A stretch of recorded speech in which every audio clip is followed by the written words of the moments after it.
مولانا طارق جمیل صاحب پر کفر کے فتوے کی خبریں پھیل رہی ہیں، آپ کچھ گفتگو کر دیں تاکہ لوگوں کا ذہن صاف ہو جائے۔ مولانا طارق جمیل صاحب کی شخصیت الحمدللہ ایسی ہے کہ جو ان پہ فتوے لگا رہے ہیں وہ خود ہی کفر کے فتوے لگانے والے خود ہی اپنی مارکیٹ ویلیو خراب کر رہے ہیں، ٹھیک ہے نا۔ بلا وجہ وہ ایسی ایک بحث شروع کر دی ہے جس کا نہ سر نہ پیر۔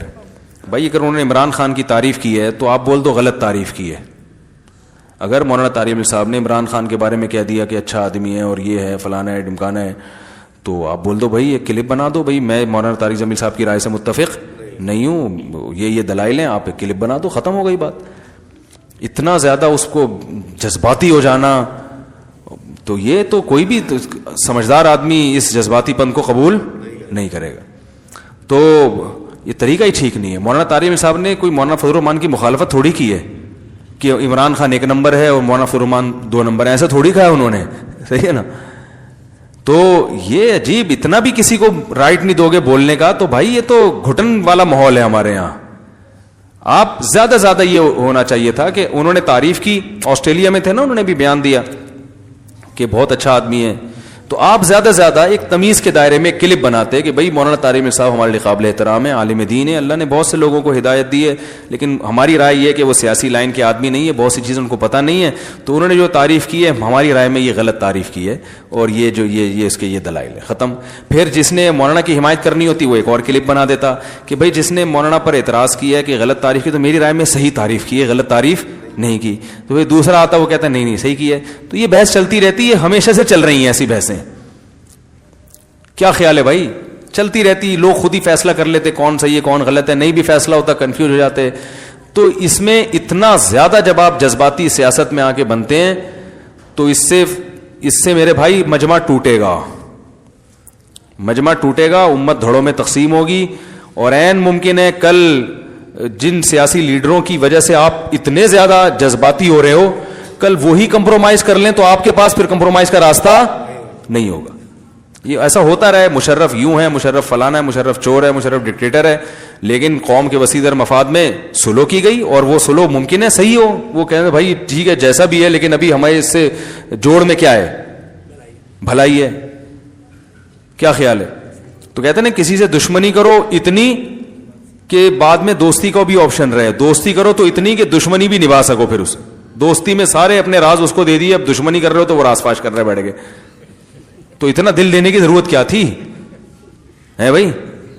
اتنا زیادہ اس سے محبت کر۔ میں بھی پی ٹی آئی والوں سے بھی کہتا ہوں عمران خان کی اگر آپ حمایت بھی کرتے ہو وہ بھی اعتدال سے، واپسی کا آپشن رکھو، ٹھیک ہے نا، جے یو آئی کے لیے بھی تھوڑی سی جگہ رکھو، ایسا نہ ہو کل آپ کی نظر میں عمران خان غلط ہو گیا تو جے یو آئی کو صبح شام اتنا برا والا کہا آپ نے کہ اب آپ کے پاس لوگ ماریں گے آپ کو، یار تو بول رہا تھا یہ ایسے ہیں۔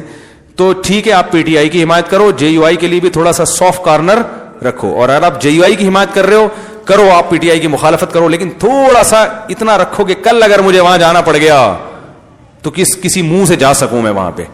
مولانا طارق جمیل صاحب نے صرف عمران خان کی حمایت کی ہے، لیکن آج اگر وہ مولانا فضل الرحمان کی حمایت کرتے ہیں تو ان پہ انگلیاں نہیں اٹھیں گی، وہ کہیں گے بھائی میں نے اس کے بھی کردار کی حمایت کی تو مجھے اس معاملے میں مولانا بڑے ٹائٹ لگے، یہ کام بڑا خاندانی ہو گیا۔ کوئی نہیں ان کو کہے گا آپ نے غلط کہا، کہیں گے بھائی آپ تو حق پرست ہیں، اس وقت آپ کو وہ صحیح لگا، اس وقت آپ کو یہ صحیح لگا۔ لیکن جو مولانا طارق جمیل صاحب کو انتہائی فحش الفاظ میں فیس بک پہ یوٹیوب پہ دیکھو نا کمنٹس آ رہے ہوتے ہیں، گالیاں دے رہے ہیں، تو وہ اپنے لیے دروازے بند کر رہے ہیں۔ تو ہماری وہ جو میں نے بھی بتایا تھا نا جذباتیت جو ہمارا ایک بہت بڑا مسئلہ ہے، وہی جذباتیت یہاں بھی ہے۔ میں اتنا پھنس گیا ہوں بعض چیزیں کر کے۔ ایک دفعہ میں نے بھی ایک ونس اپون اے ٹائم میں نے کہا تھا عمران خان نے وہ ایک اچھا کام کیا، اسمبلی میں اچھی تقریر کر دی، بھائی یہ کہا میں نے بھائی بہت زبردست تقریر کی، تقریر ہی کی ہے نا اچھی، میں تو اب کہہ رہا ہوں کہ اور کچھ کیا، بھائی بہت اچھی تقریر کر دی، ختم ہو گئی بات۔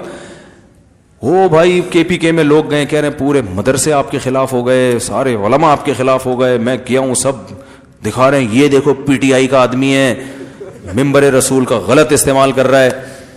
تو میں نے کہا بھائی اگر اتنی سی بات، آپ کی عقیدت اتنی ہلکی تھی کہ آپ جس کو غلط سمجھ رہے ہو، ہم نے اگر ایک لفظ اس کی تقریر اس کی ذات میں بھی نہیں، تقریر کی تعریف میں کہہ دی اور آپ کی عقیدت تیل ہو گئی، تو ایسے عقیدت مندوں کی ہمیں چندہ ضرورت نہیں ہے۔ ضرب بڑا رکھو، میرے بھی اساتذہ ہیں، بعض میرے استاذ جے یو آئی کے کٹر ہیں، ہے نا، بہت زیادہ JUI کے حامی ہیں اور عمران خان کے بہت خلاف ہیں. اور میرے ہی اساتذہ میں بعض ایسے عمران خان کے بہت حامی ہیں اور JUI کو لفٹ ہی نہیں کراتے. وہ ہم تو دونوں سے بڑی تمیز سے ملتے ہیں. ہم نے تو نہیں کہا کہ میرے دل سے میرے فلاں استاذ ہمیشہ کے لیے اتر گئے, کبھی بھی نہیں کہا. وہ جب استاذ ملتے ہیں میں کوشش کرتا ہوں ان کے ہاتھ چوم لوں کسی طریقے سے, اس لیے کہ ہم نے ان سے بہت کچھ سیکھا. اگر آج وہ PTI کے حامی بن گئے یا JUI کے حامی بن گئے تو بھائی ان کی یہ تو میڈیا نے پروپیگنڈا اتنا کیا ہے, حق کو پہچاننا اتنا مشکل بنا دیا ہے. گالیوں سے تو دلائل شروع ہوتے ہیں آج کل. پتہ کیا چلے گا حق پر کون ہے غلط کون ہے؟ ہر الٹی چیز کی تعویل موجود ہے, ہر سیدھی چیز میں کیڑے نکالنے کے لیے آپ کے پاس مشینیں موجود ہیں. جو کوئی اچھا کام کرے اس میں 10 کیڑے نکال کے اس کو ایجنٹ قرار دے دو. جو الٹی سیدھی حرکتیں کر کے پاگل ہو گیا ہے اس کے ہر الٹے کو سیدھا کر کے مصلحت کا نام دے دو. تو یہ تو مارکیٹ میں بہت چل رہا ہے. میرے اپنے استاذ ہیں 2 بڑے مشہور استاذ, میں نام نہیں لوں گا, دونوں سے بڑی عقیدت ہے مجھے. دونوں سے جب ملتا ہوں میں دل چاہتا ہے جھک کے ان کے ہاتھ چوم لوں.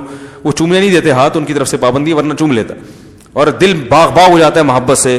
لیکن ایک کٹر JUI کے ہیں اور عمران خان کے بہت خلاف ہیں, اور دوسرے کٹر عمران خان کے ہیں, JUI کے شدید خلاف ہیں.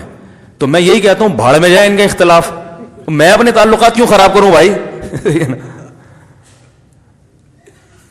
تو میں دونوں سے ملتا ہوں, اور ان کو بھی جن کو پتا ہے کہ وہ ان کو بھی میرے بارے میں پتا ہے کہ یہ کدھر کو زیادہ لڑکاؤ ہے اس کا, تو وہ بھی کچھ نہیں کہتے. ہمارے جامع الرشید میں نا عجیب کھچڑی چل رہی ہے. ایک استاذ ادھر کا ہوگا, ایک استاذ ادھر کا ہوگا, پھر بھی محبت سے مل رہے ہیں, چائے پی رہے اکٹھے بیٹھ کے, تھوڑی بہت گپ شپ کر لیتے ہیں. تو مسئلہ JUI PTI کا نہیں ہے, یہ تو قیامت تک چلتا رہے گا. سیاست میں سارے متحد تھوڑی ہوں گے. جمہوریت تو نام اسی کا ہے, وہ ادھر کی ٹانگیں کھینچے, وہ ادھر کی اس کی ٹانگیں کھینچے, وہ اس پہ الزام لگائے, وہ اس پہ الزام. جمہوریت میں تو یہی ہوتا ہے, بادشاہ تھوڑی ہے. سعودی عرب میں کوئی کسی کا نہیں ہے, سب بادشاہ کے ہیں. سب کہتے ہیں بادشاہ سلامت بہت اچھے, کیونکہ وہاں آپ کے پاس دوسرا آپشن ہے ہی نہیں. دبئی میں بادشاہ سلامت بہت اچھے, ابو ظبی کا شیخ بہت اچھا بھائی. آپ جیل میں بھی ہیں تو شیخ صاحب آپ بہت اچھے, کیونکہ اچھے کہیں گے تو نکلنے کا کچھ چانس ہے, ٹھیک ہے نا. برا کہہ دیا تو نکلنے کا چانس. تو بادشاہت میں تو سب اچھے. جمہوریت کا تو مطلب ہی یہی ہے کہ بھائی وہ ادھر ہے تو جو حکومت میں نہیں ہے وہ جو حکومت میں اس کی ٹانگیں کھینچے گا. وہ اب جب یہ والا حکومت میں آئے گا تو والے کی ٹانگیں کھینچے گا. وہ ٹانگیں ایسے ہی تو وہ کرسی سے تھوڑی کھینچیں گے. ٹانگیں کھینچنے کا یہی طریقہ ہے. وہ فلاں فلاں کا ایجنٹ ہے, وہ کہیں گے نہیں فلاں فلاں کا ایجنٹ ہے, وہ فلاں چور ہے, فلاں یہ ہے, تو یہی چلے گا مارکیٹ میں. تو ہم اپنے تعلقات کیوں خراب کریں؟ ہم پاگل ہیں, صحیح ہے نا. ہم کیوں لڑیں؟ ہمیں تو اس لڑنے کی کوئی سیٹ مل ہی نہیں رہی. بھائی جن کو مل رہی ہے جو لڑائی میں ان کو کامیابی, ہمیں تو کچھ بھی نہیں. ہمارے تعلقات خراب ہو رہے ہیں, ہمارے تو 10 کام اٹکے. اب بتاؤ میں اگر یہاں JUI کو برا بلا کہوں اور دودھ میرے JUI والوں کے پاس سے آتا ہے, ایک مثال دے رہا ہوں, دودھ جو میں نے لگوایا وہ بندہ کس کا ہے؟ JUI کا. کچھ بھی ملا دے میرا تو بیڑا غرق ہو گیا نا. تو میں تو اگر بالفرض JUI کی مخالفت بھی کروں گا تو اتنی تمیز سے کروں گا کہ وہ اتنا وہ نا دودھ والے کو غصہ نہ آئے. کیا خیال ہے؟ تھوڑا سا سافٹ کارنر. اور اگر میں PTI والے سے میرے چاول آ رہے ہیں, ایک مثال دے رہا ہوں, اور راشن کی دکان PTI والے کے پاس ہے یا پانی وہاں سے آ رہا ہے, تو میں پھر تھوڑا سافٹ کارنر PTI کے لیے بھی رکھوں گا کہ یار اتنا نہیں جاؤ کہ وہ پانی میں کچھ ملا دے یا پانی مہنگا کر دے. ابھی تو تمیز سے گھر خود پہنچا کے چلا جاتا ہے. راشن والا میرے گھر خود راشن دے جاتا ہے, میں بل پے کر دیتا ہوں. عزت ہے الحمدللہ کہ بھائی راشن والے سے وہ خود کہہ رہے ہیں مفتی صاحب آپ کو آنے کی ضرورت نہیں, جتنے مجھے فون پہ بتا دیں, وہ سارا گھر میں انڈے آٹا دال سب گھر پہنچا دیتا ہے. اور ٹماٹر والے سے تو میں نے دوستی کر لی ہے. اس دن میں گیا, میں نے کہا ٹماٹر کس طرح کہہ رہے 100 روپے پاؤ, یہ ریٹ چل رہا ہے نا, ابھی کچھ سستا ہوا ہے سنا ہے. 2 دن پہلے کی بات ہے, میں نے کہا ٹماٹر کہہ رہے 100 روپے پاؤ. میں نے کہا ٹماٹر تو اب مارنے کے لیے بھی, ٹماٹر کھیلتے تھے نا لوگ, بچے کھیلتے, میں نے کہا اب تو انڈے سے ماریں گے ایک دوسرے کو. اتنا مہنگا ٹماٹر 100 روپے پاؤ. میں نے کہا کیا کر رہا ہے بھائی. لیکن PTI کو گالیاں نہیں دی میں نے. ایسے موقع پہ تو بنتا ہے نا یار, ٹماٹر 100 روپے کر رہے ہو, عمران خان کیا کر رہے ہو, کہ ممکن ہے یہ سبزی والا کس کا نکلے. ابھی تو 100 روپے کا 150 روپے کا دے, تو نے عمران خان کو برا کیوں بولا. جتنا مرضی مہنگا ہو جائے میں اس کے سامنے کم از کم نہیں بولوں گا. ایک مثال دے رہا ہوں, یہ تو ایک ایسی چھوٹی چھوٹی چٹکلے ہیں میرے, لیکن بتانے کا بڑا مقصد یہ ہے کہ بھائی ان بڑوں کی آپس میں اختلاف کی وجہ سے آپس میں نفرتیں پیدا مت کرو. ایک گھر میں لڑائی ہو رہی ہے, یہ مولانا JUI کا ہے, یہ PTI کا, دونوں پھڈے بازی میں لڑ رہے ہیں آپ. اور چھوڑو یار, سیاسی لوگوں کو اتنا لفٹ کرانے کی ضرورت. عمران خان نے تقریر اچھی کی, بہت, میں کہتا ہوں بہت مزیدار, مزہ آ گیا بھائی, ہمیں مزہ آ گیا, ہم نے بیان کر دیا, بہت مزہ آیا یار, کیونکہ آج تک کسی نے اس طرح کی تقریر کی نہیں ہے. اب مزہ آ گیا تو ہم تو بولیں گے نا مزہ آیا ہم کو. اب اتنا بھی منہ پہ ٹیپ لگا کے بیٹھو گے کہ نہیں کیوں بولا, مولانا فضل الرحمان کر دیں گے تو ہم اور بھی بولیں گے اب تو اور زیادہ مزہ آ گیا. ابھی ہماری کمپنی کے آدمی ہیں, اب تو وہ مولوی ہیں, ایک آدمی پہ مولویت کا لیبل نہیں لگا, وہ کر رہا ہے تو مزہ آ رہا ہے. جب مولانا فضل الرحمان جب جنرل اسمبلی میں کشمیر کا ایشو اٹھائیں گے اقوام متحدہ کی, اور جب وہ وزیر اعظم بنیں گے, اور جب وہ جنرل اسمبلی میں کشمیر کا ایشو اٹھائیں گے اور توہین رسالت کا, پھر تو ہٹو بچہ ہو جائے گا بھائی. پھر تو ہم ایسی تقریر کریں گے کہ آپ بھول جاؤ گے. کیا خیال ہے؟ تو اب یہ ہے کہ اعتدال بہت ضروری ہے. اپنے علماء سے, نیک لوگوں سے ہی, آپ مولانا طارق مل صاحب سے اگر ہاتھ دھو بیٹھو گے تو آپ کے پاس کوئی خطیب مارکیٹ میں اتنا مؤثر نہیں ہے, ٹھیک ہے نا, جس کو سب سنتے ہوں. یا تو پھر مارکیٹ میں ہول سیل کے حساب سے بہت سارے خطیب پڑے ہوتے, تو اس میں مولانا طارق مل صاحب کو آپ نے نکال دیا, تو پھر کون ہے بھائی؟ کوئی ویسے مارکیٹ میں ہول سیل کے حساب سے تھوڑی خطیب, خطیب بہت ہیں لیکن ایسا فیمس کہ جو ہر طبقے میں لوگ اس کو سن رہے ہوں اور دین پر آ رہے ہوں اور پوری دنیا میں ان کی قدر ہو رہی ہو. آسٹریلیا, کینیڈا نے 10 سال ان کے بیانات سنے کینیڈین گورنمنٹ کے لوگوں نے, پھر جا کے ان کو پرمیشن دیا ہے. سمجھ رہے ہیں؟ تو ایک مولویوں کا بڑا اچھا لیول گیا نا, انہوں نے کہا یار ان کے 10 سال کے بیانات میں محبت ملی ہے کینیڈین گورنمنٹ نے. یہ مولانا طارق صاحب نے مجھے خود بتایا کہ 10 سال ان لوگوں نے میرے 10 سال بیانات نہیں, یعنی 10 سال کے بیانات پچھلے, کیونکہ ان کا یہ ڈر تھا کوئی دہشت گردی نہ ہو, یہاں کوئی مسئلہ نہ ہو. 10 سال کے ان کے جو ہے نا وہ کیسٹیں سننے کے بعد کیا کہ بھائی یہ یعنی کوئی, یعنی دہشت گردی کا کوئی جذباتیت کوئی ایسا نہیں, ہمارے امن کے لیے کوئی خطرہ نہیں ہے. تو اس سے ایک اسلام کے بارے میں بڑا اچھا میسج بھی تو چلا گیا نا کینیڈا کی گورنمنٹ کے پاس کہ یار تم نے 10 سال کے ان کے بیانات سنے, کوئی نیگیٹو نہیں. اس کا مطلب جو اسلام کے بارے میں ایک پروپیگنڈا ہو رہا ہے کہ دہشت گردی, پروپیگنڈا ہی, اس کا حقیقت سے تعلق نہیں ہے. تو اس پہ ان کو سلوٹ کرنا چاہیے تھا کہ حضرت میری جب مولانا سے پہلی دفعہ ملاقات ہوئی, میں نے کہا حضرت آپ کی وجہ سے ہماری عزت ہے. میں نے کہا آپ کی وجہ سے, آپ نے اتنا بڑا مجمع دینداروں کا تیار کر دیا ہے کہ اب وہ مجمع ہمیں بھی وہ پکا پکایا مجمع مل رہا ہے. سعید انور نے میری دعوت کی تھی, ابھی 2 گھنٹے گپ شپ ہوئی, بڑے ہیلو ہائے ہوا اور بڑے ماشاءاللہ. تو سعید انور کو دین پہ لانے والے کون ہیں؟ مولانا طارق صاحب ہیں. جب وہ لائے ہیں تو ہمیں پکا پکایا سعید انور مل گیا. کیا خیال ہے؟